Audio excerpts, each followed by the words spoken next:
सहोदर आए चंद्री के पारा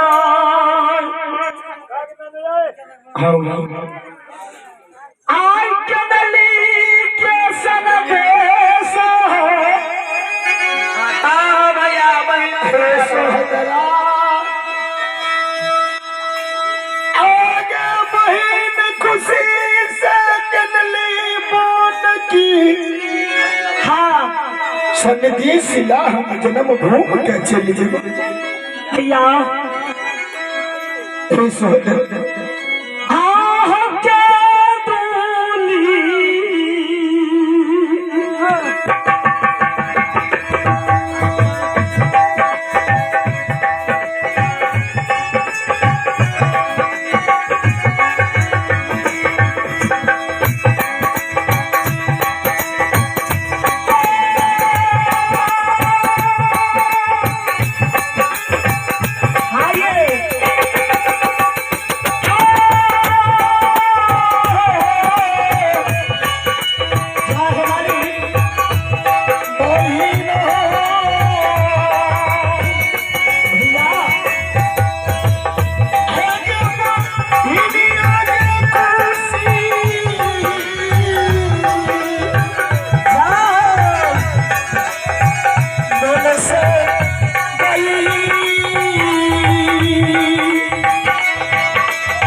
भैया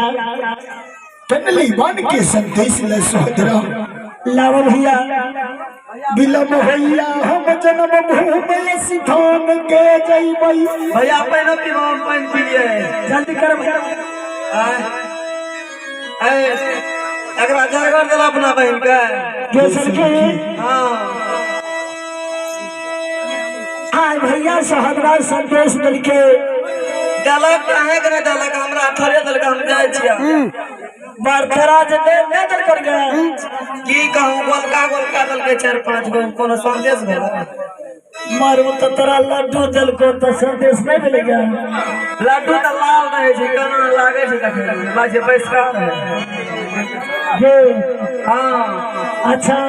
है सुनता है की देखिए भैया हमरा की संदेश दल के हमरे देख ले जरा दुआरे बने रही। अच्छा का है हले खोल के देखी ते ठीक है जब देखे छी खोल के मर्याद खोल ही लगी रुको ने कना ना पूछबे जा क्या ई जना बोले छै ई ये हमारे पते में चल रहे देखे छी खोल के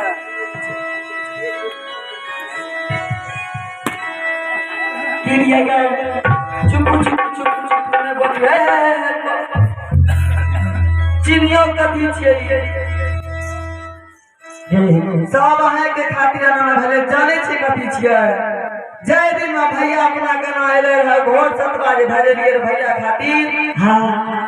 वह घोर सतबा भैया लाग छी घुरा के दल कैले देखे छियै देखे नहीं छियै सब देखे छियै यही राखनी कते रखना है बक्सा में जहाँ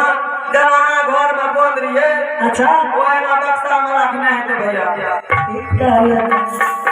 भैया भैया को पूछियो तो क्या दिल के घोर सतबा दे दिन के हे हो सोहदरा भैया पहले सोहदरी के संदेश दल हो चला जाए छिए भैंस के खिए दूध करते हे सोहदरा हाँ दुनिया में जे बहन खाद खुने छे वा पहले गिरे छे। अच्छा भैया यहाँ तो गिरो का उठा के लावली हे बहन हाँ तू धन के लालच में भैया के बुला दिले। हरियाणा खाइयो के नहीं हे सोहदरा हाँ भैया भैया के घर सतवा भोजन भेज नौरी लगा के भेज घोड़ा भरसार में भैया ना तेरा आद करे खातिर दिली ये बहन संदेश।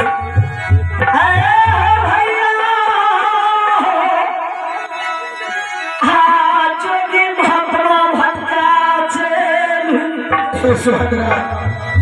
बहुत विलंब भागी ठीक है भैया तू जा सके छा अब हम आगे मिली लाही दुनिया लाही ईशा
दही के मुनिया